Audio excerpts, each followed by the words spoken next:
Shut up, you ghetto trash! Officer Derek Manning's massive hands slammed the black woman's face against her BMW, her cheek crushed into cold metal. Dozens of phones shot up around Pike Street. Pedestrians froze in shock. A mother gasped and pulled her child away. The woman's breathing stayed calm. No tears, no begging, just deadly composure that made Manning rage harder. Think you're better than me? He shoved her face deeper into the hood. You're nothing but street garbage in fancy clothes.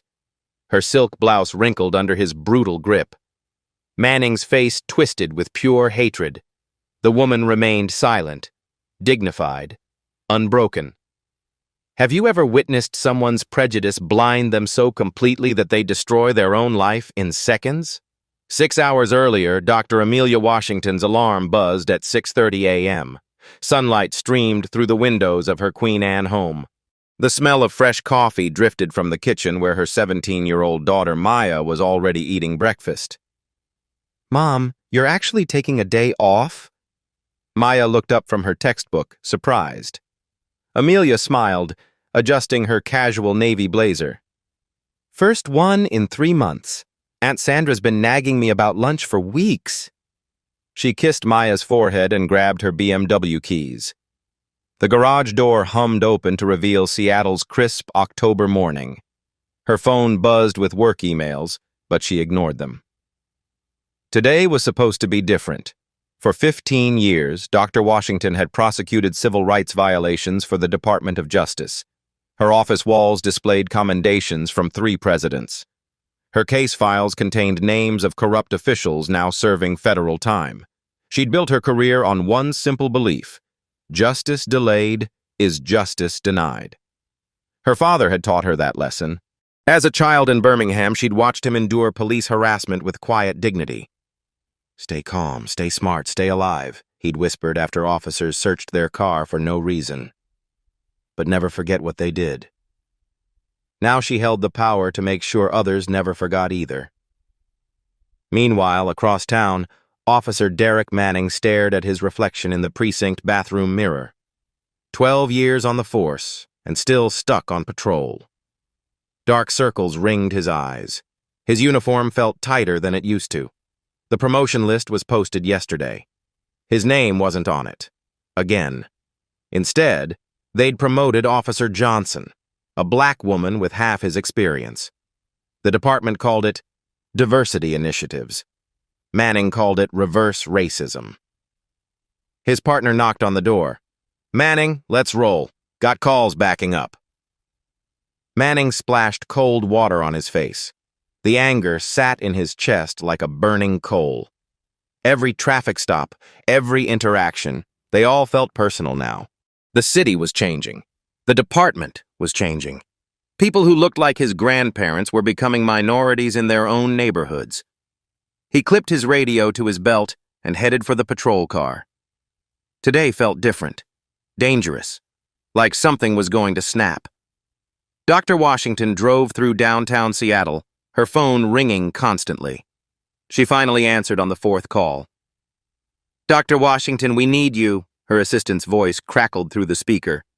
The Morrison case just got complicated. New evidence came in overnight. She pulled over on Pike Street, hazard lights blinking. The Morrison case involved a police chief in Oregon who'd systematically targeted Latino families, the kind of case that could set federal precedent. Send me the files. I'll review them after lunch. She stepped out of her BMW, phone pressed to her ear as her assistant detailed the evidence. Federal buildings rose around her. The smell of coffee and seafood drifted from nearby restaurants. Street vendor Miguel Santos was setting up his lunch cart, radio playing soft jazz. 3 blocks away, Manning's patrol car rolled through traffic.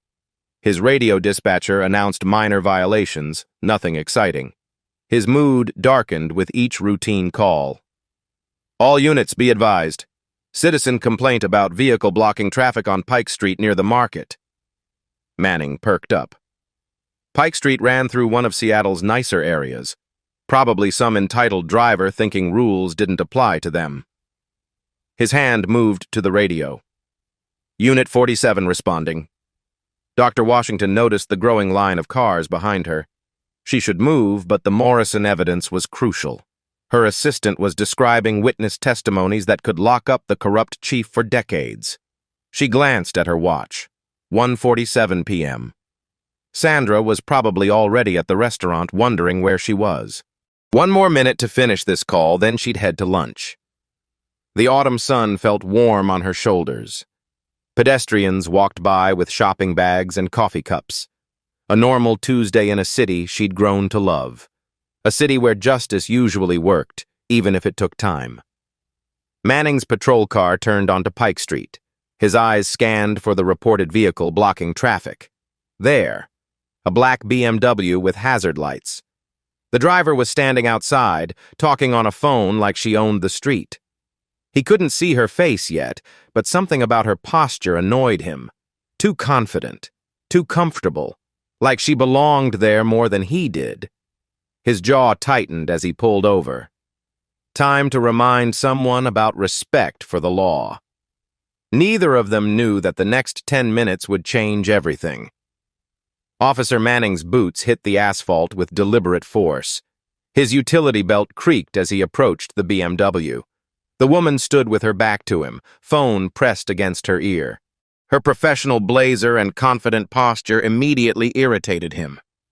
"Ma'am, you need to move your vehicle," he called out, hand resting on his radio. Dr. Washington held up one finger without turning around. "Yes, I understand the timeline is critical," she spoke into her phone. "Make sure the witness statements are authenticated before we proceed." Manning's jaw clenched. The dismissive gesture felt like a slap. In his 12 years on the force, citizens jumped when he spoke. They showed respect. This woman acted like he was invisible. He stepped closer, his shadow falling across her. "Ma'am, I said move your car. Now." Dr. Washington turned, ending her call with a polite, "I'll call you back in 5 minutes." She looked at Manning with calm, professional eyes. "Officer, I apologize. I was handling an urgent work matter. I'll move immediately." Her composed tone and educated speech only fueled Manning's irritation. Everything about her screamed privilege, the expensive car, the designer clothes, the way she spoke like she was doing him a favor. "License and registration," he demanded, pulling out his citation book. "Certainly." Dr. Washington reached into her purse with slow, deliberate movements. "May I ask what violation I'm being cited for?" Manning's radio crackled with static. Other calls were backing up, but this woman's attitude needed adjustment. "Blocking traffic, creating a public hazard." Dr. Washington glanced at the street. Cars moved freely around her BMW, plenty of space on both sides. "Officer, there's adequate room for traffic to pass. I had my hazards on and was only stopped for—" "Don't tell me how to do my job," Manning cut her off. His voice rose, drawing attention from nearby pedestrians. "You people always have excuses." The phrase hung in the air like poison gas. Dr. Washington's expression didn't change, but her grip tightened on her license. She'd heard those words before, from judges, opposing counsel, and now this officer. Miguel Santos looked up from his lunch cart. The vendor had seen this dance too many times. His hand moved toward his phone. "Here's my license and registration," Dr. Washington said evenly. She handed over the documents, noting Manning's badge number, 4738. Manning examined her ID with exaggerated scrutiny. "Amelia Washington, Queen Anne address." He looked up with a sneer. "How's a woman like you afford a house in Queen Anne?" The question was illegal, discriminatory. Dr. Washington knew it. Manning knew it too, but he didn't care. "My employment is not relevant to this traffic stop, Officer Manning," she replied, reading his name tag. "I decide what's relevant." Manning moved closer, invading her personal space. His breath smelled like stale coffee and resentment. "Fancy address, fancy car, fancy clothes. Are you selling drugs, stealing, or just sleeping with the right people?" 3 pedestrians stopped walking. A woman with a stroller crossed to the other side of the street. Miguel Santos started recording on his phone, holding it low but steady. Dr. Washington's training kicked in. Stay calm, document everything, survive the encounter. Officer, I would like to complete this traffic stop and be on my way. When I'm ready, Manning snarled. Step away from the vehicle. I need to search for it. On what grounds? Manning's radio squawked with another call. His supervisor's voice crackled through. Unit 47, what's your status on Pike Street? Manning keyed his radio. In progress, Control. The subject is uncooperative. Dr. Washington opened her mouth to object, but Manning cut her off with a raised hand. Don't make this worse for yourself. She stepped back as Manning approached her BMW. His hands moved roughly across the exterior, checking under the bumpers and around the tires. Theater for the growing crowd. Pop the trunk, he commanded. Officer Manning, you don't have probable cause to search my vehicle. I smell marijuana, Manning lied smoothly. That's all the cause I need. Dr. Washington's nostrils flared. The only smells were exhaust fumes and coffee from the nearby shops, but she knew arguing would escalate things dangerously.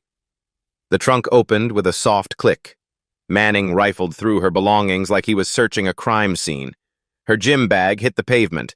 Her emergency roadside kit scattered across the asphalt. What do we have here? Manning held up a small leather portfolio. Looks expensive. Where'd you steal this? That's my work portfolio. Please handle it carefully. Manning opened it roughly, papers scattering in the breeze. Dr. Washington watched legal briefs from her current cases flutter toward the gutter.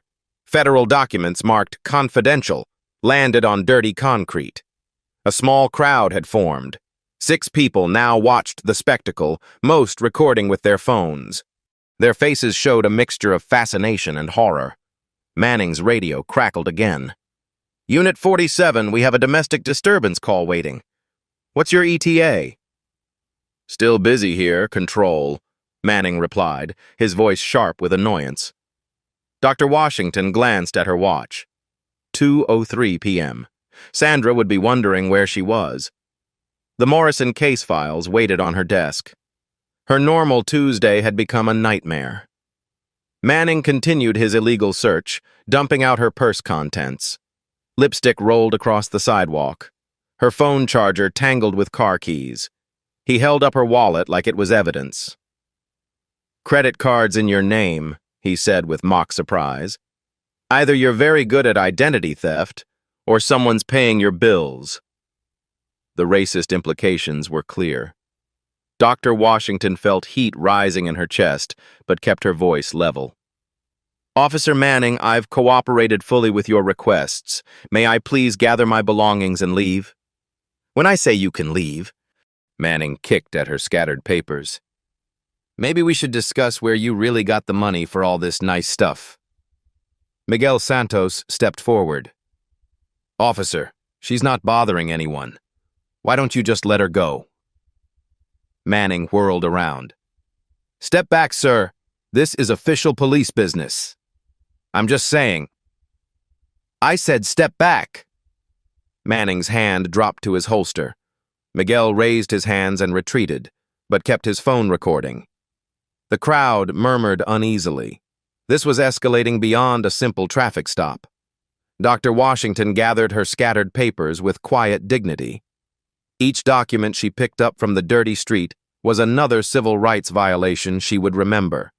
Another detail for the federal complaint she was already composing in her mind. Manning watched her collect her belongings with growing irritation. Her calm competence infuriated him. Most people would be crying or arguing by now. This woman acted like she belonged here, like she was in control. That needed to change. Stand up slowly, Manning commanded as Dr. Washington reached for the last of her papers. Keep your hands visible. She complied, her movements careful and non-threatening. The autumn sun caught the determination in her eyes, not defiance, but something deeper.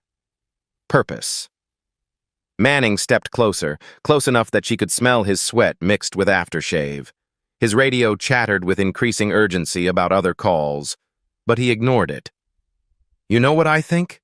Manning's voice dropped to a whisper meant only for her.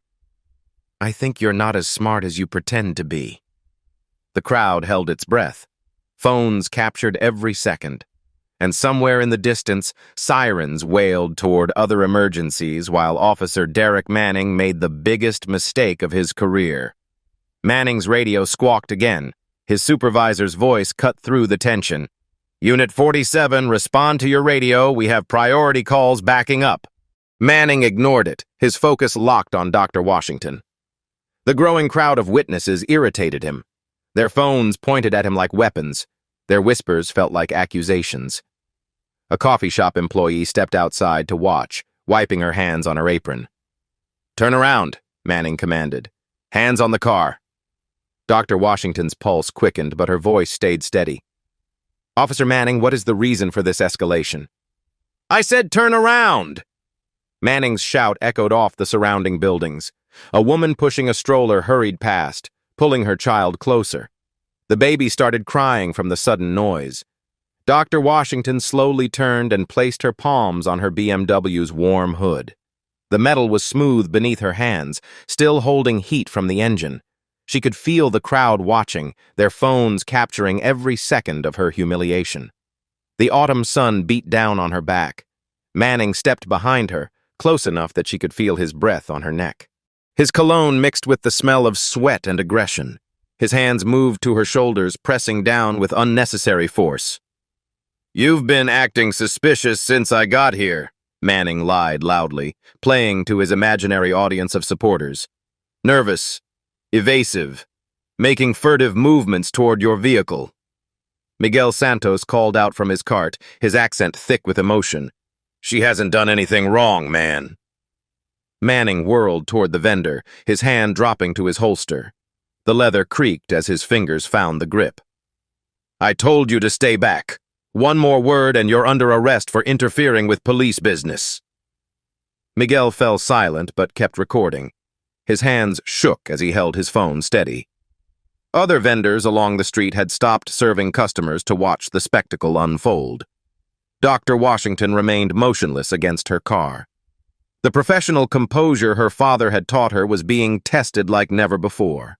She could hear his voice from decades ago. "Stay calm, baby girl. Stay smart. Stay alive. But remember everything." Manning returned his attention to her, running his hands along her arms in what he claimed was a pat-down search. His touch was invasive, lingering longer than necessary on her shoulders and back. Professional boundaries meant nothing to him now. "What's this?" Manning grabbed her blazer pocket roughly, his thick fingers digging into the fabric. "Feels like something hard. Could be a weapon. Could be drugs." It was her phone. Dr. Washington knew it. Manning knew it. But he was building his false narrative for the crowd. The performance was everything now. "That's my cell phone, officer." "I'll decide what it is." Manning reached into her pocket, his fingers deliberately rough and intrusive. He pulled out her iPhone and examined it like evidence of criminal activity. "Expensive phone. Latest model. How does someone like you afford this?" The racist implications hung in the air like smoke. A young black man in the crowd shook his head in disgust. An elderly white woman looked uncomfortable but said nothing. Dr. Washington bit back her response. Every word she said now could be twisted against her. She'd seen it happen in courtrooms across the country. Manning's radio erupted with urgent chatter. Multiple units were requesting backup for real emergencies. His supervisor's voice cut through with increasing frustration. "Manning, respond immediately or report to the station. That's a direct order." Manning keyed his radio with violent force, the plastic cracking under his grip. "Unit 47 is code 6 with a suspicious subject, requesting backup for a possible felony arrest." Dr. Washington's blood chilled. She knew police codes. Code 6 meant busy, unavailable. He was buying time for whatever he planned to do next. "Officer, I haven't committed any crime warranting arrest." "Obstruction of justice," Manning snarled, spittle flying from his lips. resisting lawful orders, public disturbance, possible drug possession. Every charge was fabricated. Dr. Washington knew it. The crowd knew it. Manning knew it too, but he was past caring about truth or consequences. A teenage boy in the crowd shouted, his voice cracking with indignation, "Leave her alone! She's not doing anything wrong!" Manning's head snapped toward the voice. His face was red now, sweat beading on his forehead despite the cool autumn air. The veins in his neck bulged with rage. "Everyone back up! This is a crime scene.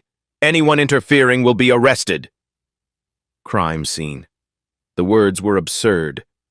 Dr. Washington was guilty of nothing more than taking a phone call while black in Seattle, but Manning's delusions were becoming increasingly dangerous. More people had stopped to watch. A businessman in a suit stood frozen on the sidewalk. 2 college students recorded everything on their phones. The crowd was approaching 20 people now. "Officer Manning," Dr. Washington said carefully, choosing each word with precision, "I would like to speak to your supervisor." The request hit Manning like a physical blow. In his twisted worldview, she was challenging his authority in front of witnesses, embarrassing him, making him look weak and incompetent. "You don't get to make demands," Manning growled, his voice dropping to a threatening whisper. He grabbed her wrist and twisted it behind her back. Not enough to break bone, but enough to cause sharp shooting pain. Dr. Washington gasped despite herself, her professional composure cracking for the first time. The crowd stirred uneasily. Several people called out in protest.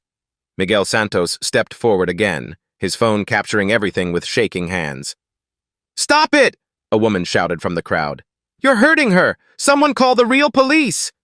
Manning's other hand moved to his handcuffs. The metal clanked ominously as he pulled them from his belt. The sound sent shivers through the watching crowd. "You're under arrest for obstruction of justice, resisting arrest, and suspicion of drug possession," Manning announced loudly. "I haven't resisted anything," Dr. Washington said through gritted teeth. The pain in her wrist was sharp and constant, but she kept her voice level. "And you have no evidence of any drug activity." "You resisted when you questioned my authority," Manning replied. His logic was circular, his reasoning corrupt, but he held all the power in this moment. "That's all the evidence I need." The handcuffs clicked as Manning opened them. The metallic sound was captured clearly on multiple phone recordings. This had gone far beyond a traffic stop into something much darker. Dr. Washington's mind raced through legal precedents. Dozens of cases she'd prosecuted flashed through her memory. Officers who'd abused their power just like this. Citizens who'd died in police custody after similar encounters. The thin, fragile line between justice and brutality. Manning fumbled with the handcuffs, his hands shaking with adrenaline and rage. The crowd's attention was getting to him now. Their phones felt like spotlights exposing his every illegal move. A siren wailed in the distance, but it was heading away from them toward some other emergency. No one was coming to help. "Turn around," Manning commanded again, his voice hoarse with emotion.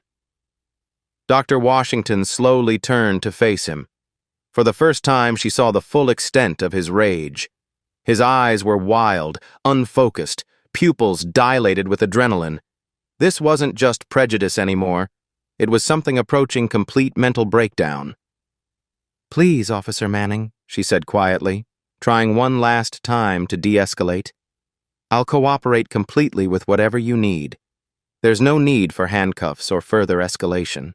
Manning heard her calm, educated tone as condescension, her dignity as defiance. Everything about her professional demeanor reminded him of every promotion he'd been denied, every evaluation that criticized his interpersonal skills, every moment he'd felt overlooked or undervalued. The crowd pressed closer, sensing something terrible was about to happen. Miguel Santos had called 911, but help seemed impossibly far away. "You think you're better than me," Manning whispered, close enough that only she could hear. His breath was hot against her face. "With your fancy car and your educated voice and your expensive clothes, but you're nothing. Just another criminal who got caught. The handcuffs gleamed in the afternoon sun as Manning raised them. Dr. Washington's heart hammered against her ribs, but she kept her breathing steady, controlled. That's when Manning made his fatal, career-ending mistake. "This is what happens when you don't know your place," Manning snarled loud enough for everyone to hear. His massive hands grabbed Dr. Washington's shoulders and slammed her face first against the BMW's hood. The impact was brutal, deliberate, and completely captured on multiple phones from every angle. Her cheek crushed against cold metal, her blazer bunched up around her shoulders, her silk blouse wrinkled under Manning's brutal grip. The crowd gasped, and several people screamed in horror. "Stop!" Miguel Santos shouted, abandoning all caution. "Someone call 911! This is police brutality!" Manning pressed her face harder against the car, his full weight behind the assault. "Think your fancy clothes make you special? Think again, princess." Dr. Washington's manicured nails scraped against the BMW's paint as she tried to maintain balance. Every second of humiliation was being documented from multiple angles by horrified witnesses. But something had fundamentally changed in her eyes. The fear was still there, but underneath it was something else entirely. A cold, calculating fury that came from 15 years of prosecuting men exactly like Derek Manning. Her breathing remained controlled despite the pain and humiliation. Her voice, when she spoke, carried a quiet authority that somehow cut through Manning's rage. "Officer Manning, you need to step back right now." Manning laughed, the sound harsh and bitter, echoing off the surrounding buildings. "Or what? You'll call your lawyer? File a complaint?" Dr. Washington's right hand slowly moved toward her jacket pocket. Manning was too lost in his power trip, too intoxicated by the violence to notice the deliberate movement.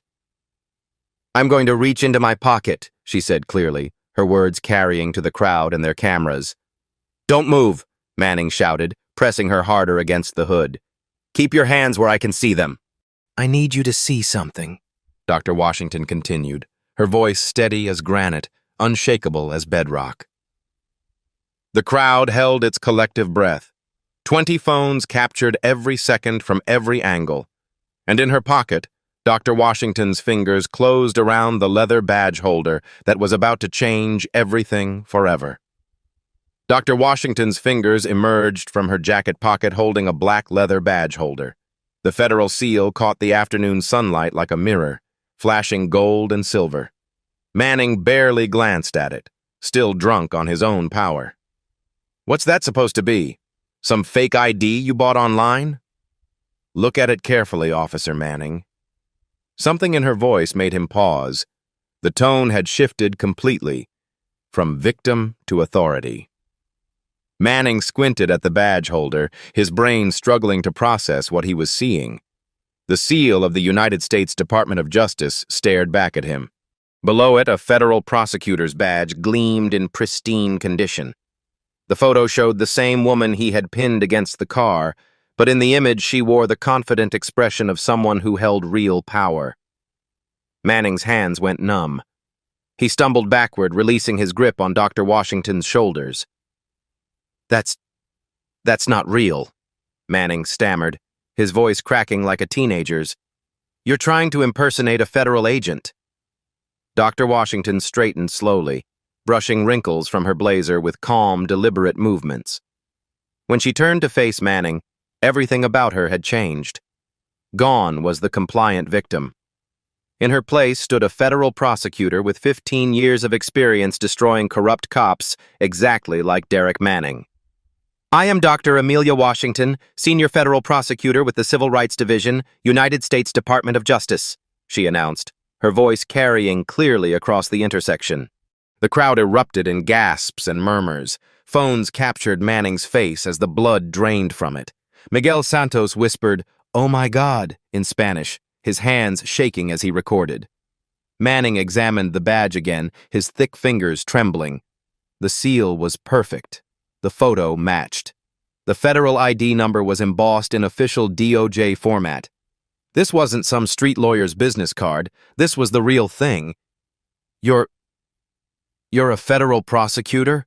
Manning's voice was barely a whisper. Specializing in police misconduct and civil rights violations, Dr. Washington replied, tucking the badge back into her pocket. And you, Officer Manning, have just provided me with enough evidence for a federal case that will follow you for the rest of your life. Manning's knees nearly buckled. 12 years on the force, and he'd just assaulted a federal prosecutor in broad daylight, in front of 20 witnesses, all of it captured on multiple phones from every angle. I didn't know, Manning pleaded, his earlier aggression evaporating like steam. Ma'am, I had no idea who you were. Dr. Washington's eyebrows rose slightly. So you only assault citizens you think can't fight back? The question hit like a physical blow.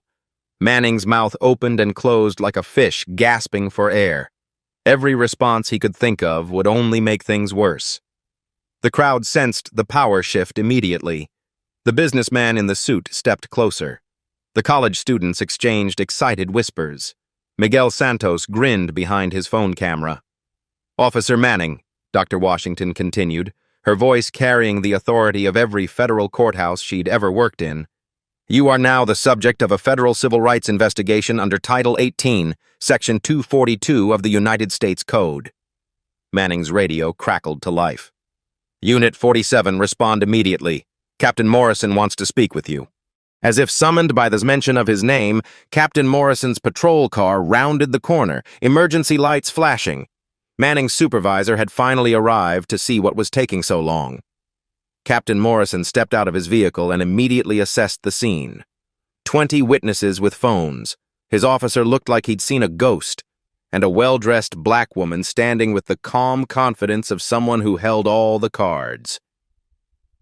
Officer Manning, what's your status? Morrison called out as he approached. Dr. Washington turned toward the captain.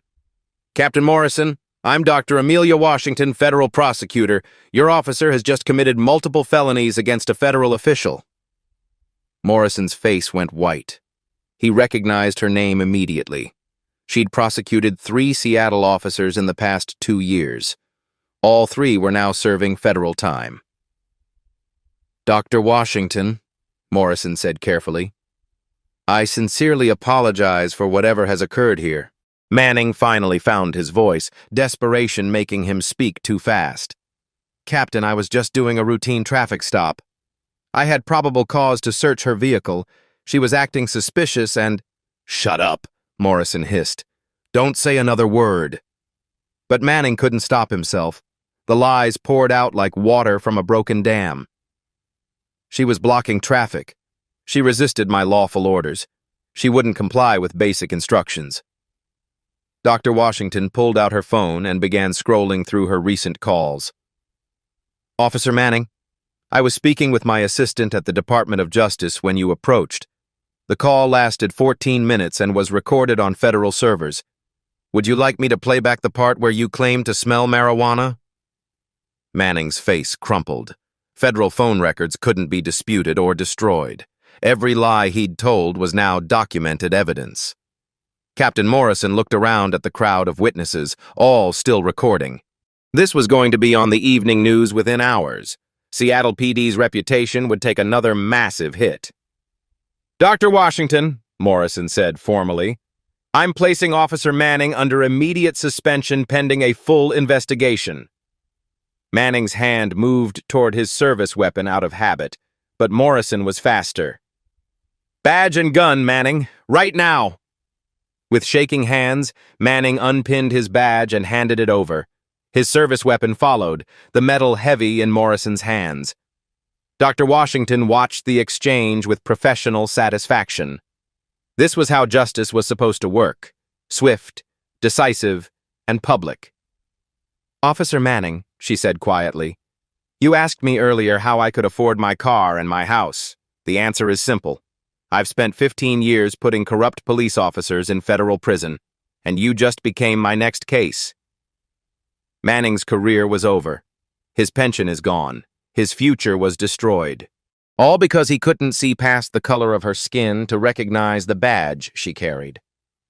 Manning stared at his empty badge holder, the reality of his situation finally sinking in. His hands trembled as he looked up at Dr. Washington, desperation replacing arrogance in his eyes. "Dr. Washington, please," Manning's voice cracked. "I'm sorry. I didn't know who you were. If I had known you were federal, I never would have—" "Stopped there," Dr. Washington interrupted, her voice sharp as a blade. "You never would have what? Assaulted me? Violated my constitutional rights? Used racial slurs?" Manning's apology died in his throat. His words had revealed the ugly truth. He thought respect was reserved only for people with badges and power. Captain Morrison stepped between them, his face grim.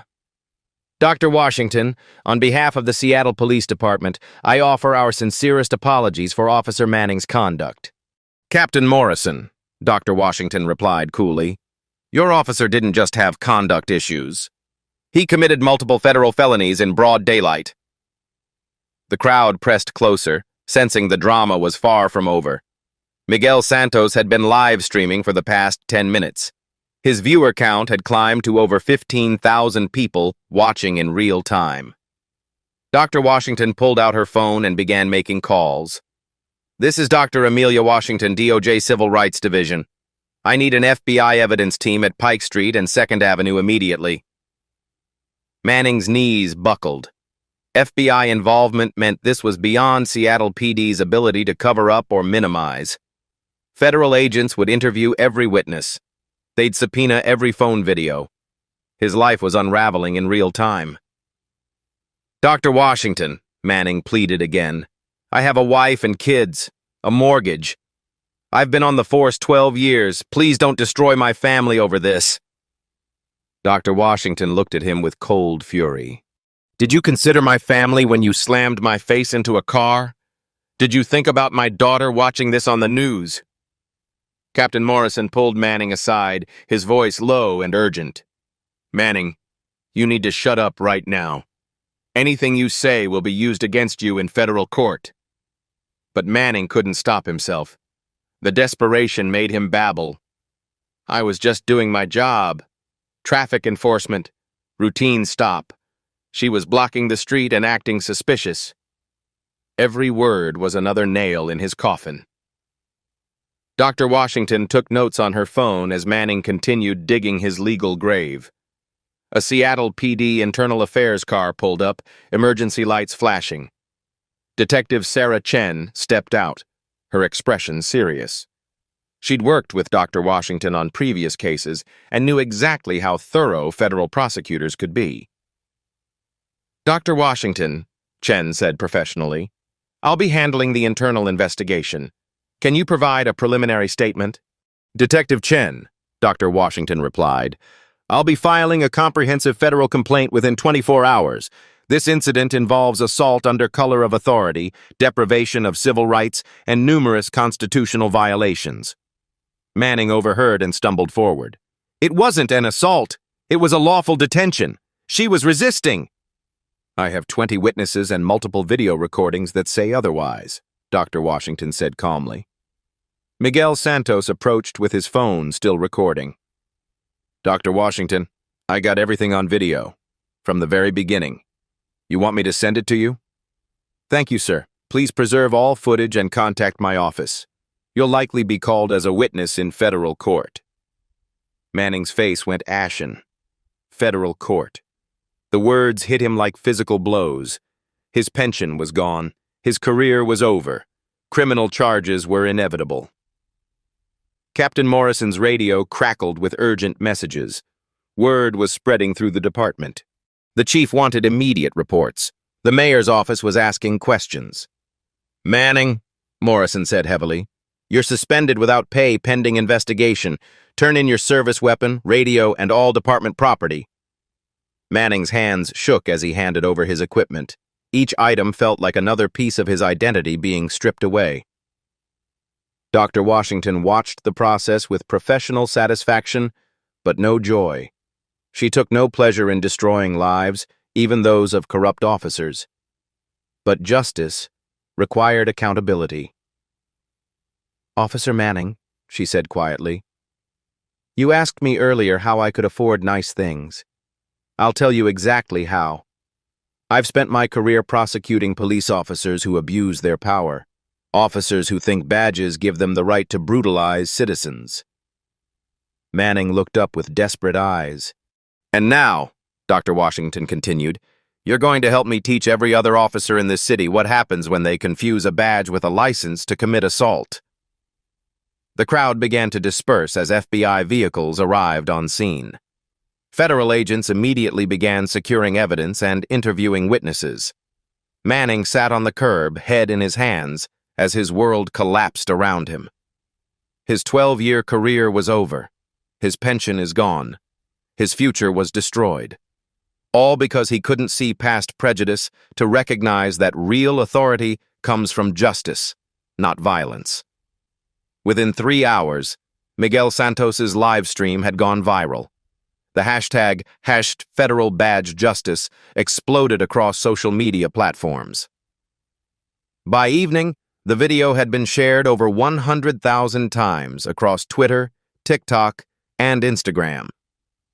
CNN's breaking news banner flashed across screens nationwide. Federal prosecutor assaulted by Seattle police officer. The story led every major network's evening broadcast. Anderson Cooper opened his show with the dramatic footage of Dr. Washington revealing her badge. Good evening. Tonight, a story that perfectly captures the intersection of police misconduct and federal accountability. Cooper began as the now famous video played behind him. Dr. Washington sat in her Department of Justice office the next morning, reviewing the mountain of evidence that had poured in overnight. Her assistant knocked and entered with a thick folder. Dr. Washington, we've received over 200 pieces of video evidence from witnesses. The FBI digital forensics team says they have Manning's actions documented from 12 different angles. She nodded grimly. What about his disciplinary record? 17 complaints in 12 years. 3 formal reprimands for excessive force, 2 civilian complaints for racial profiling that were dismissed by Internal Affairs. Dr. Washington's jaw tightened. Manning hadn't been a good cop having a bad day. He'd been a predator in uniform, and the department had enabled him for over a decade. Meanwhile, across town, Manning sat in his lawyer's office, the weight of his situation finally hitting home. Attorney James Peterson spread the federal charges across his desk like a medical examiner displaying evidence of death. Derek, they're throwing the book at you, Peterson said bluntly. Federal civil rights violations under Section 242, assault under color of authority, deprivation of constitutional rights. We're looking at 2 to 10 years in federal prison. Manning's voice was barely a whisper. Can we make a deal? Peterson shook his head. They don't need to make deals. They have you on video committing federal crimes against a federal prosecutor. This case is going to trial, and it's going to be very public. The federal courthouse in downtown Seattle became a media circus. News vans lined the streets. Protesters held signs reading, "Justice for Dr. Washington," and "Badge doesn't mean immunity." The case had become a symbol of everything wrong with police accountability. Inside courtroom 4A, Dr. Washington sat in the gallery, watching federal prosecutors present her case. She'd recused herself from the prosecution to avoid conflicts of interest, but she wanted Manning to see her face every day of the trial. The prosecution played the video footage on the courtroom's large screens. Manning's voice echoed through the chamber. "Shut up, you ghetto trash!" The jury's faces showed disgust and horror.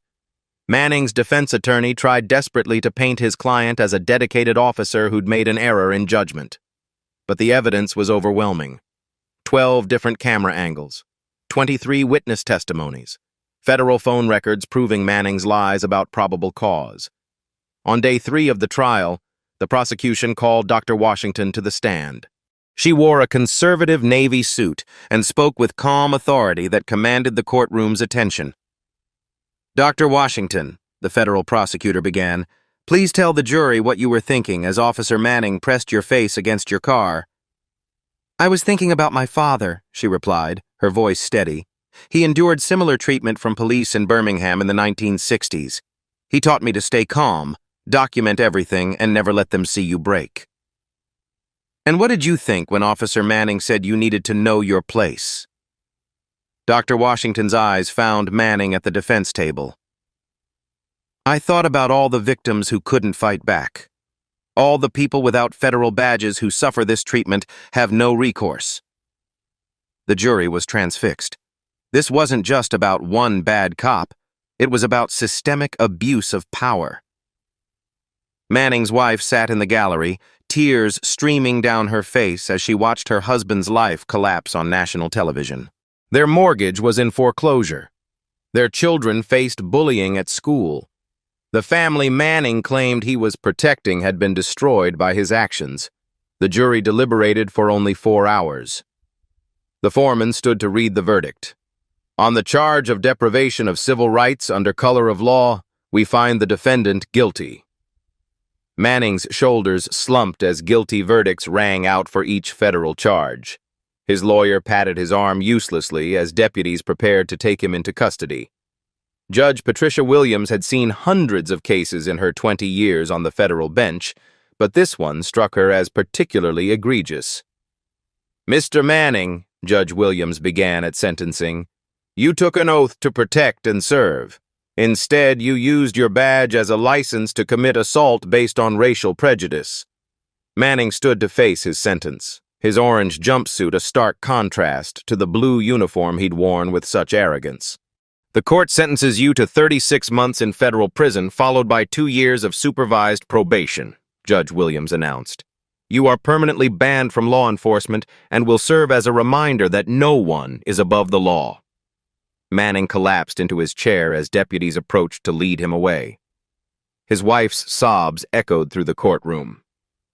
But the consequences extended far beyond one corrupt officer. Seattle Police Chief Maria Rodriguez announced sweeping reforms at a packed press conference. Today marks a new chapter for Seattle PD, Chief Rodriguez declared. We're implementing mandatory bias training, body cameras for all officers, and a civilian oversight board with real authority. The Manning case had become a catalyst for change. Police departments nationwide studied the video footage in training sessions. Law schools added the case to their civil rights curricula. Dr. Washington received invitations to speak at conferences across the country.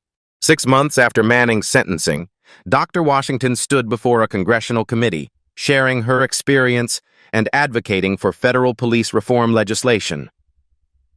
Chairman Thompson, she testified, what happened to me happens to countless Americans every day. The difference is, I had a federal badge to protect me. We need laws to protect everyone else. The legislation that emerged became known as the Washington Act, creating federal oversight for police departments with patterns of misconduct. Manning's moment of rage had inadvertently sparked the most comprehensive police reform in decades. Manning served his full sentence at a federal facility in Oregon. His cellmates knew he was a former cop, making his time particularly difficult. He lost 30 pounds, developed anxiety disorders, and spent most days in protective custody. Upon release, he found work at a warehouse outside Seattle, loading trucks for minimum wage. His wife had divorced him during his incarceration. His children barely spoke to him. Dr. Washington, meanwhile, was promoted to Deputy Assistant Attorney General for Civil Rights.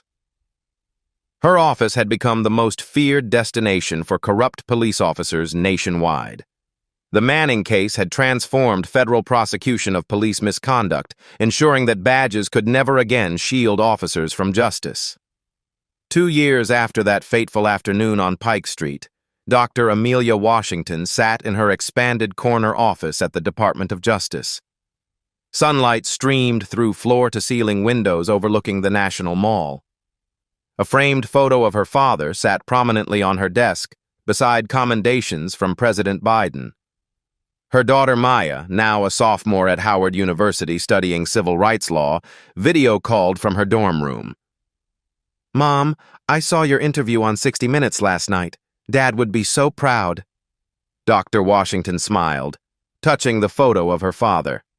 He always said justice delayed is justice denied. But he also taught me that sometimes one moment can change everything. That moment on Pike Street had indeed changed everything. Seattle's transformation was remarkable. Police complaints had dropped by 67% since the reforms began. Officer-involved shootings reached historic lows. The Civilian Oversight Board, with real authority to investigate and discipline, had become a model for cities nationwide. Chief Rodriguez had kept every promise made in those heated press conferences. Body cameras were mandatory. Bias training was intensive and ongoing. Officers who showed patterns of discrimination faced immediate review and retraining. But the changes extended far beyond Seattle. The Washington Act had passed Congress with bipartisan support, creating federal oversight for any police department with documented patterns of civil rights violations. 17 cities were now under federal consent decrees. Reform wasn't optional anymore. It was federally mandated. Dr. Washington's Civil Rights Division had expanded from 35 attorneys to over 200. They'd prosecuted 147 cases of police misconduct in the past 2 years, with a 94% conviction rate. The message was clear. Badges don't provide immunity from justice. Miguel Santos had used his viral fame to become an activist and documentary filmmaker. His film, Badge of Dishonor, won an Emmy Award and sparked conversations in living rooms across America. He still worked his lunch cart on Pike Street, now with a plaque commemorating that historic day. People ask me if I was scared, Miguel often told reporters. But somebody had to record it. Somebody had to be witness to what really happened. The intersection where it all began had changed, too.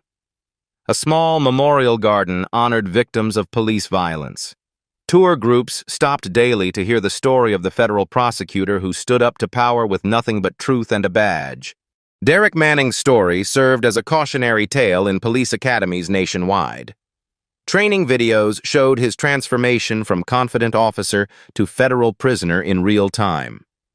Recruits watched in silence as instructors explained how prejudice and abuse of power could destroy lives, including their own. Manning himself had disappeared into obscurity after his release. His warehouse job paid $12 an hour. His ex-wife had remarried and moved to Portland with their children. He lived alone in a studio apartment, forever marked as the cop who assaulted a federal prosecutor. Some nights, he watched news coverage of police reform and wondered if things might have been different, if he'd seen Dr. Washington as a human being instead of a target for his rage, if he'd chosen respect over prejudice. But those were the thoughts of a broken man whose moment of hatred had cost him everything. Dr. Washington faced her own moments of reflection. She'd become the face of police accountability, but the burden was heavy. Death threats arrived weekly. Her security detail had tripled. Some days, she wondered if the price of justice was worth paying. Then she'd remember her father's words. "Baby girl, change doesn't come easy, but somebody has to be willing to stand up even when it's dangerous." The numbers told the story of progress. Police misconduct complaints had dropped 34% nationwide since the Manning case. Federal prosecutions of bad officers had increased by 400%. Public trust in law enforcement was slowly rebuilding in communities that had lost faith. But Dr. Washington knew the work was far from finished. Standing at her office window, watching tourists visit the Lincoln Memorial, she reflected on how one afternoon had rippled across the entire nation. Justice wasn't just about punishing the guilty. It was about preventing future victims. Her phone buzzed with another interview request. CNN wanted her perspective on the latest police reform legislation. The Today Show was doing a 2-year retrospective on the Manning case. 60 Minutes wanted a follow-up segment. She'd accept them all. The story needed to be told and retold until every officer understood that badges come with accountability, not immunity. As evening descended on Washington, D.C., Dr. Washington prepared to leave her office. Tomorrow would bring new cases, new challenges, new opportunities to bend the arc of justice toward equality. Her father's photo caught the last rays of sunlight. His smile seemed to say, "Well done, baby girl. Well done." But the work continued. Justice was not a destination. It was a journey that required constant vigilance. And Dr. Amelia Washington would keep walking that path, one case at a time, until equality was more than just a promise carved in marble. The badge in her jacket pocket carried the weight of that commitment, and the responsibility to ensure that what happened to her on Pike Street would spark change for generations to come. What would you have done in Dr. Washington's position? More importantly, what will you do the next time you see someone being treated unfairly? Share this story if you believe justice must be more than just a word. Follow for more stories where accountability triumphs over abuse of power. Because real change begins when ordinary people refuse to stay silent in the face of injustice.